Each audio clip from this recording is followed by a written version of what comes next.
പൊന്നൂസ് ഡേയിലേക്ക് എല്ലാവർക്കും സ്വാഗതം. ഞാൻ നിങ്ങളുടെ പൊന്നൂസാണ്. എല്ലാവർക്കും സുഖമല്ലേ? എനിക്ക് സുഖമാണ്. അപ്പോൾ എൻ്റെ പുതിയ വീഡിയോയിലേക്ക് എല്ലാവർക്കും സ്വാഗതം. ഇന്ന് ഞാൻ ഉണ്ടാക്കാൻ നോക്കുന്നത് ഒരു ഈസി ആയിട്ടുള്ള ബനാന കേക്കാണ്. അപ്പോൾ ബനാന കേക്ക് എങ്ങനെയാണ് ഉണ്ടാക്കുന്നതെന്ന് നോക്കിയാലോ? നോക്കുന്നതിന് മുമ്പ് എൻ്റെ വീഡിയോ ലൈക്ക് ചെയ്തിട്ടില്ലേ? ലൈക്ക് ചെയ്യണം, ഷെയർ ചെയ്യണം, സബ്സ്ക്രൈബ് ചെയ്യണം, കമൻറ്റ് ചെയ്യണം, ബെല്ലൈക്കൺ അമർത്തണം. അപ്പോൾ നമുക്ക് കേക്ക് എങ്ങനെ ഉണ്ടാക്കുന്നതെന്ന് നോക്കാം.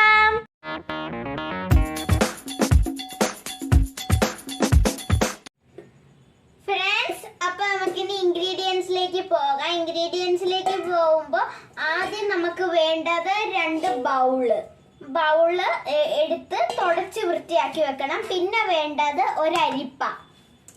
ഇനി നമുക്കതിലേക്ക് 1 കപ്പ് മൈദ ഇട്ട് കൊടുക്കാം. 1 കപ്പ് മൈദയാണ് ഫ്രണ്ട്സ് ഞാൻ ഇടുന്നത്.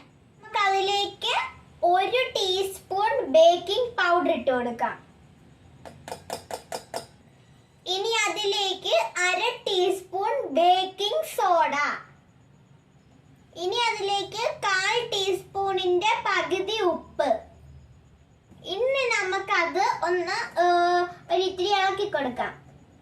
ഇനി നമുക്കത് നല്ല രീതിയിൽ ഞാൻ ഇളക്കിയിട്ടുണ്ട്. ഇനി അത് നമുക്ക് 3 വട്ടം ഒന്ന് അരിച്ചെടുക്കാം.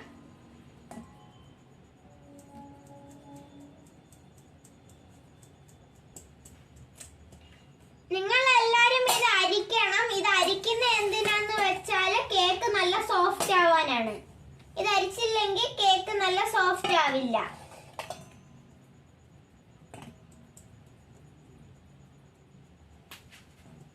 ഇത് ഞാൻ അങ്ങനെ 3 വട്ടം അരിച്ചെടുത്തിട്ടുണ്ട്. നല്ല രീതിയിൽ വന്നിട്ടുണ്ട്.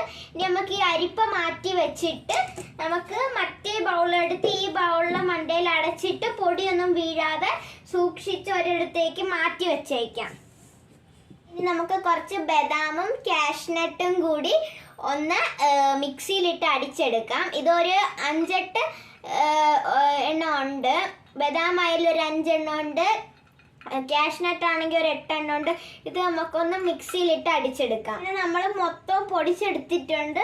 നല്ല തരിതരിയായിട്ട്, അങ്ങനെ തരിതരിയായിട്ട് പൊടിക്കരുത്, എന്നാൽ ഇങ്ങനെ കടിക്കാൻ കിട്ടുന്ന അങ്ങനെയൊക്കെ കിട്ടണം.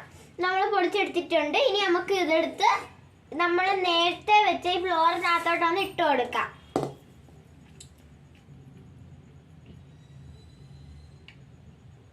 അങ്ങനെ ഞാൻ ആ ബദാമും കാഷ്നട്ടും പൊടിച്ചത് ഞാൻ ഈ ഒരു ഫ്ലോറിനകത്ത് ഇട്ടിട്ട് നല്ല രീതിയിൽ മിക്സ് ചെയ്തെടുത്തിട്ടുണ്ട്.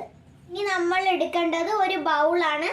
ഒരു പൊട്ടുന്ന ബൗളാണ് ഞാൻ എടുത്തേക്കുന്നത്. നല്ല വൃത്തി വേണം ഇതിന്. കഴുകി വൃത്തിയാക്കി വെള്ളത്തിൻ്റെ ഈർപ്പം ഒന്നും കാണരുത്. ഉണ്ടെങ്കിൽ മുട്ട നല്ല രീതിയിൽ പതയില്ല. വെള്ളത്തിൻ്റെ ഈർപ്പമൊന്നും ഇല്ലാതെ കഴുകി വൃത്തിയായി നല്ല രീതിയിൽ തുടച്ചെടുത്തൊരു ബൗള്. ഇനി നമുക്ക് അതിലേക്ക് 3 മുട്ട പൊട്ടിച്ചൊഴിക്കാം.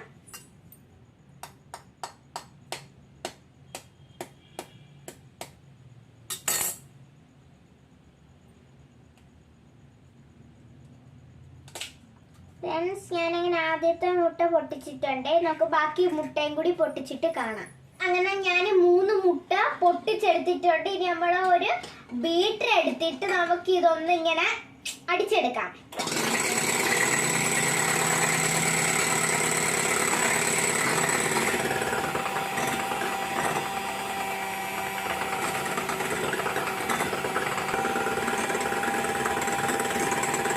അടിച്ചെടുത്തിട്ടുണ്ട്.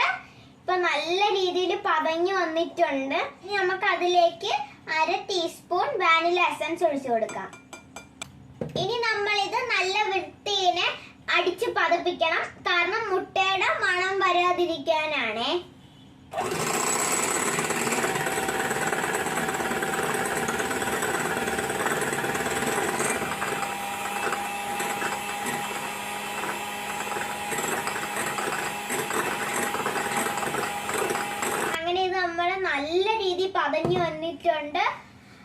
നല്ല രീതിയിൽ പതഞ്ഞു വന്നിട്ടുണ്ട്. ഇനി അതിനകത്തേക്ക് നമുക്ക് 1/4 കപ്പ് പഞ്ചസാര പൊടിച്ചതാണ്.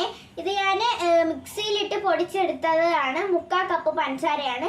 അതിനകത്തേക്ക് ഞാൻ 2 ഗ്രാമ്പു ഇട്ടിട്ടുണ്ട്. എന്നിട്ടാണ് ഇത് പൊടിച്ചെടുത്തത്. അപ്പം നല്ല മണം കിട്ടും, പിന്നെ നല്ലതുമാണ്. ഞാൻ 2 ഗ്രാമ്പുവാണ് എടുത്തിട്ടുള്ളത്. 2 or 3 ഗ്രാമ്പു എടുക്കാം. ഞാനിപ്പോൾ 2 ഗ്രാമ്പുവാണ് എടുത്തത്.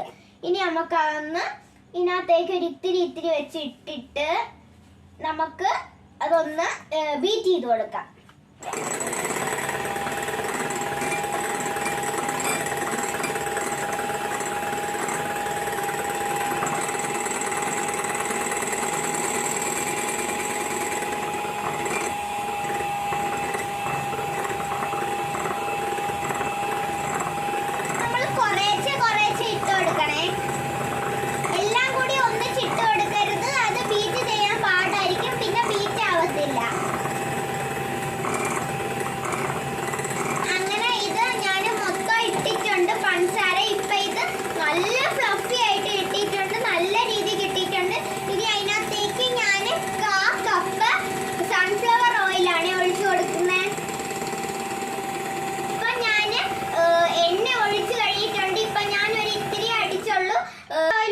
ഒഴിച്ചു കഴിഞ്ഞാൽ നമ്മൾ കൂടുതലൊന്നും അടിക്കാൻ പാടില്ല. 1 or 2 അടി അടിക്കാൻ പാടുള്ളൂ. ഞാൻ 1 or 2 അടി അടിച്ചിട്ടുണ്ട്. നമ്മുടെ ഈ ഫ്ലഫി ആയിട്ട് കിട്ടിയ ഇതിലേക്ക് നമ്മൾ നേരത്തെ വെച്ചിരുന്ന ഈ ഒരു ഫ്ലോർ ഉണ്ടല്ലോ മിക്സ്, അത് നമുക്ക് ഒരു ഇത്തിരി വെച്ച് ഇട്ട് കൊടുക്കാം. എന്നിട്ട് അത് ഒന്ന് ഇത്തിരി ബീറ്റ് ചെയ്ത് കൊടുക്കാം. അത് മിക്സ് ആയതിനു ശേഷം ഒരു ഇത്തിരി ഇട്ട് കൊടുക്കാം. അങ്ങനെ ചെയ്ത് കൊടുക്കാം. അങ്ങനെ ഞാൻ ഫുള്ള് ചെയ്യാം. നമുക്ക് നല്ല രീതിയിൽ ഒന്ന് മിക്സ് ചെയ്ത് കൊടുക്കാം. നമ്മൾ പതുക്കെ വേണം ഇളക്കാൻ, ആവേശം കാണിച്ച് ഇളക്കരുത്, പതുക്കെ ഇളക്കണം. എൻ്റെ കഴിഞ്ഞ വീഡിയോയിൽ ഞാൻ പറഞ്ഞിട്ടുണ്ടായിരുന്നു, പതുക്കെ ഇളക്കണം. പിന്നെ ഇത് ഇളക്കുമ്പോൾ ഒരു സൈഡിലോട്ട് ഇളക്കാവൂ, എല്ലാ സൈഡിലോട്ടും ഇളക്കി കളയരുത്, ഒരു സൈഡിലോട്ട് ഇളക്കാവൂ. പിന്നെ ഇത് നേരത്തെ ഒഴിച്ചത് അങ്ങനെ ഇത് ആയിട്ടുണ്ട്. ഇനി നമുക്ക് ബാക്കി കുറച്ചും കൂടി ഇട്ട് കൊടുക്കാം. ഇതെല്ലാം ഞാൻ ഇളക്കി കഴിഞ്ഞിട്ടുണ്ട്. ഇതിപ്പോ നല്ല രീതിയിൽ വന്നിട്ടുണ്ട്. ഇത് നമുക്കൊന്ന് മാറ്റി വെച്ച് കൊടുക്കാം. ഇനി ഞാൻ അതിനകത്തേക്ക് ഇടാൻ പോകുന്നത് ഇത്രയുള്ള 2 ഏത്തപ്പഴമാണ്. ഇത് ചെറിയതായിട്ട് ഇങ്ങനെ അരിഞ്ഞിട്ട് മിക്സിയിലിട്ട് അടിച്ചെടുക്കണം. ഞാൻ അങ്ങനെ ആ പഴമൊക്കെ ഒന്ന് മിക്സിയിലിട്ട് അടിച്ച് നല്ല ക്രീമി ആയിട്ട് എടുത്തിട്ടുണ്ട്. നല്ല രീതിയിലാണ് ഇതിരിക്കുന്നത്. നമ്മൾ ഈ അടിച്ചു വെച്ച ഈ പഴം നമുക്കൊന്ന് മാറ്റി വെച്ചിട്ട് നമ്മുടെ നേരത്തെ ചെയ്ത ബാറ്റർ എടുത്തിട്ട് അതിനകത്തേക്ക് ഇതൊന്ന് ഇട്ട് കൊടുക്കാം. ഇത് ഇടുമ്പോൾ വരില്ല, കാരണം അത്ര സ്റ്റിക്കി ആയിട്ടിരിക്കും. നമ്മൾ ഈ ഒരു ഇത് വെച്ച് ഇങ്ങനെ മൊത്തം വടിച്ച് ഇടുവാണെങ്കിൽ മൊത്തം കിട്ടും കേട്ടോ. ഞാൻ ഈ ബാറ്ററിലേക്ക് ഈ ഏത്തപ്പഴം ഇങ്ങനെ അരച്ചതെന്ന് ഞാൻ ഇട്ട് കൊടുക്കുവാണേ.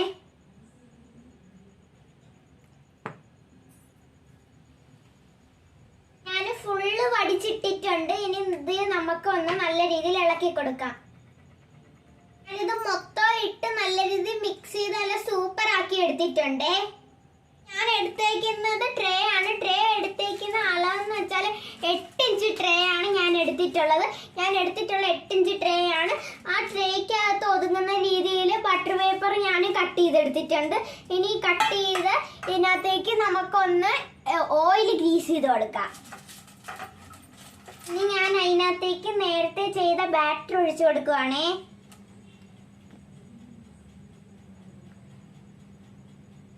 അങ്ങനെ ഞാൻ എല്ലാം മിക്സ് ചെയ്ത് എല്ലാം എടുത്ത് പിന്നെ ബാറ്ററി എല്ലാം ഇതിനകത്തേക്ക് ഒഴിച്ചിട്ടുണ്ട്.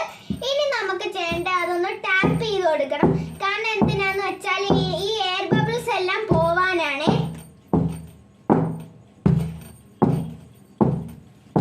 ഇത് ഭയങ്കര ശബ്ദമുള്ളത് കൊണ്ട് നമ്മൾ അടിയിൽ ഇത്തിരി കട്ടിക്ക് ഒരു തുണി വിരിച്ചു കൊടുത്തിട്ട് അതിന്റെ മണ്ടയിലിട്ട് അടിക്കുവാണെങ്കിൽ ശബ്ദം കുറഞ്ഞു കിട്ടും. ഞാൻ ഓവനാണ് വെച്ചേക്കുന്നത്. ഓവന് ഞാൻ 170 ഡിഗ്രിയിൽ 10 മിനിറ്റത്തേക്ക് ഞാൻ ചൂടാക്കാൻ വെച്ചിട്ടുണ്ടേ. ഫുൾ അങ്ങനെ ടാപ്പ് ചെയ്ത് കഴിഞ്ഞിട്ടുണ്ട്. ഇനി നമുക്കൊരു ടൂത്ത് പിക്ക് ഇട്ടൊന്ന് അങ്ങോട്ടും ഇങ്ങോട്ടും ഒന്ന് വരഞ്ഞു കൊടുക്കാം. എയർ ബബിൾസ് ഉണ്ടെങ്കിൽ പോവാനാണ് ഫ്രണ്ട്സ് നമ്മളിങ്ങനെ ചെയ്യുന്നേ.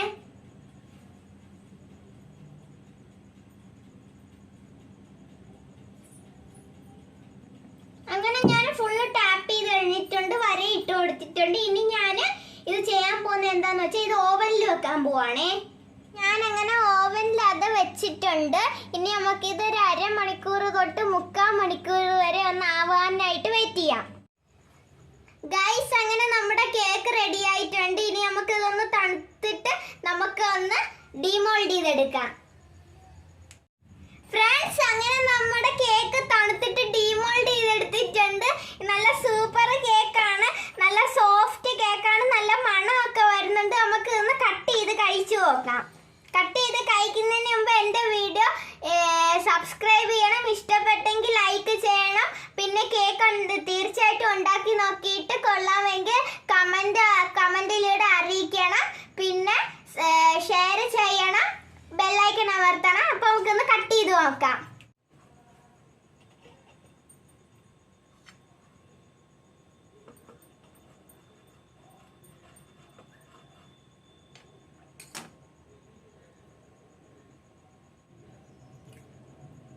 കഴിച്ചു നോക്കാം. കൊള്ളാം, നല്ല സൂപ്പർ കേക്കാണ്. എല്ലാവരും തീർച്ചയായിട്ടും ഇത് വീട്ടിൽ